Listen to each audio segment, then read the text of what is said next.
हाँ, कितनी शीघ्रता से ठीक करते हैं। ऐसा लगता है मानो कल ही की बात है। राम के विवाह को एक वर्ष बीत गया, पर ठीक ही नहीं होता। सची आज पुणे आने में बड़ी देर लगा दी। बता, नगर से क्या समाचार लाई है? मंत्रा,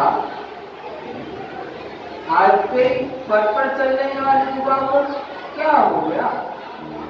क्या सब हो गया? मालूम होता है जरूर लक्ष्मण ने तुझे कोई शिक्षा दी है।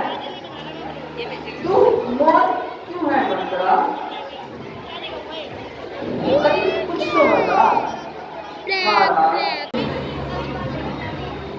क्यों मंत्रा, ऐसा क्या समाचार है?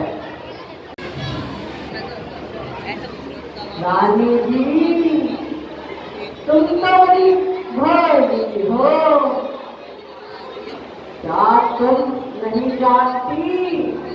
कल कल आपको राजा बनाया जा रहा है। तुम तो सोचती हो कि राजा मेरे वश में है, लेकिन राजा के प्रेम वश पलंग पर कड़ी कड़ी करवटें बदलती रही हो।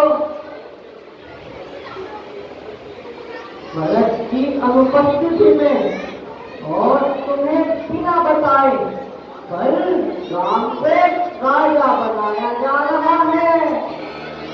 अरे मंत्रा, तू सच कह रही है? सचमुच कल राम को राजा बनाया जा रहा है। सब तो बड़े आनंद का समय है और प्रसन्नता की बात है। मेरी आशाओं का मतलब मिलने वाला है। तो ध्यान रखना, तुझे भी पुरस्कार मिलने वाला है।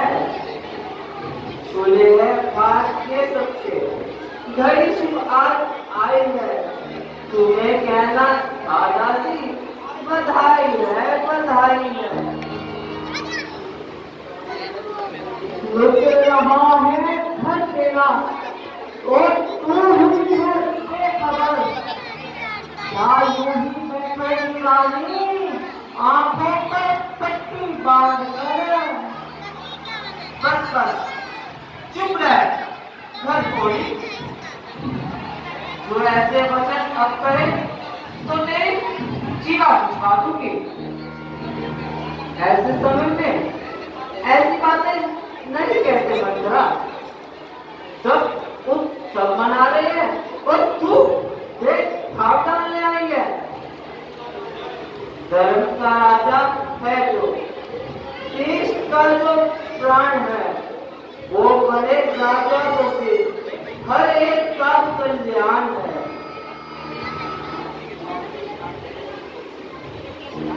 क्या छुपा है, क्या खबर है इस सुनहरे घर में? देख लोगी आज्ञा है जो मेरी इस खोल में। चुप पापन, यदि राम को तुमने दोष लगाया तो जीते जी तुझे नर्क में गिरवा दूंगी। हमारे की आई जो राजा राम होते गए, बड़े भागों की बातें हैं जो ऐसे काम होते हैं। खुशी हो राम की तो मैं जिसे बलिहार कर डालू। भरत जैसे हजारों का मैं अपने राम पर मारूं। क्यों नहीं? जब किसी की बुरी घड़ी आती है तो उसकी बुद्धि वैसी ही हो जाती है। मैं तो केवल यह कह रही थी कि राजा को तुम्हारी कोई परवाह नहीं और तुम राजा के प्रेम में भूली हो। राजा को लेकिन तुम्हारी कोई चिंता नहीं। ओ दुष्टा, मौन हो जा। अली मंत्रा, बता तुझे किसने सिखाया है और तू क्या जाल फैलाना चाहती है? पूजा कुटनी पापंडा है, क्यों घर में आग लगाती है? ये शिक्षा दी थी मुझे तो तेरे ऊपर स्वप्न भी हानि है। जो भरत है सो ही राम भी है, दोनों में कोला सानी है। एक आग की दोनों पुतली है, एक दिल की दोनों आशा है। एक घर के दीपक है दोनों, एक वृक्ष की दोनों शाखा है। तुझे भरत की सोबत है, छल कपट को छोड़कर यह बदला। तू इस हर्ष के समय में यह दशा क्यों डाल करती है? रानी जी, जो झूठी सच्ची बातें बनाकर कहते हैं वही चुप रहा करेंगे। हम क्या जाल बिछाएंगे रानी जी? हमारा स्वभाव तो बस जलाने योग्य है। तुम्हारा भी मुझसे देखा नहीं जाता, इसलिए कुछ बात चलाई थी, किंतु मेरी बहुत ही बड़ी भूल हुई। मैं तुमसे क्षमा मांगती हूँ रानी जी। रानी जो होनी होकर पर तुम मेरी बातों पर सब पीठ पछताएगी। तेरा प्यारा है, अधिक लाडला बेटा है, वही तुमको पिघला देगा जो तुमको माता कहता है। अच्छा मंत्रा, जल्दी बता तू क्या चाहती है? तू तो बातों ही बातों में पूरा मान गए। रानी जी, तुम जो पूछना चाहती हो, लेकिन मैं कहते हुए रखती हूँ, क्योंकि तुमने मेरा नाम पहले ही घटोली रख दिया है। जितने भी कार्य हुए चारों राजकुमारों के एक साथ हुए हैं।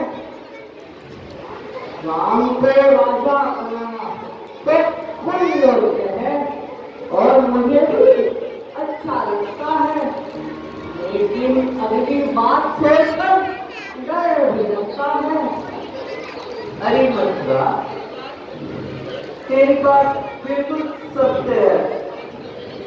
आजकल मेरी ताइयां नित्य घटना करती है, रात को पूरे स्वप्न देखा करती हूँ।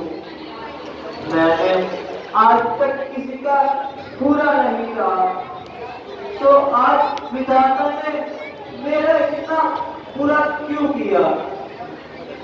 मैं अपने पियर जाकर जीवन व्यतीत कर लूंगी, परंतु जीते ही 100 की नौकरी नहीं करूंगी। शत्रु के वश में रहकर तो जीने से तो अच्छा मरना है।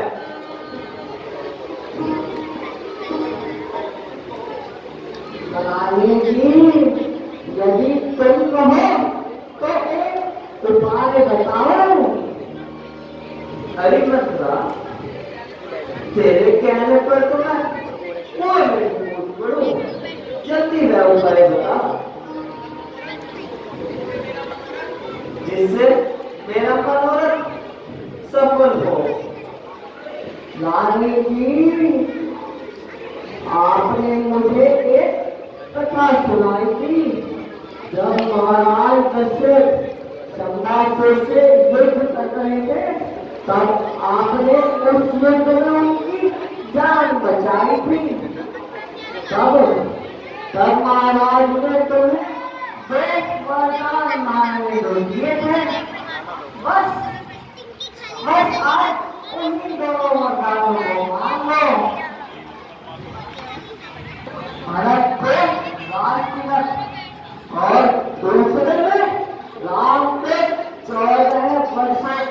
वनवास।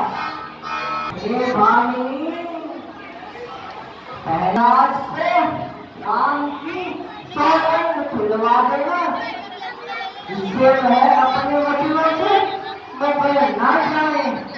और हाँ, याद रखना, यदि रात बीत गई तो सारा खेल पलट जाएगा। बस नानी जी, मुझे जो कहना था कह दिया, बाकी तुम जानो और तुम्हारा काम जाने। अच्छा, तेरे समान मेरा कोई धिक्कारी नहीं है। यदि मेरा मनोरथ सफल होता है तो तुझे इन आंखों की पुतली बनाकर रखूंगी। अब मैं शीघ्र को भवन चाहती हूँ। आज पूरी जिंदगी होगी या होगी आसी, या तो पहले कर उठूंगी या उठेगी लाश की।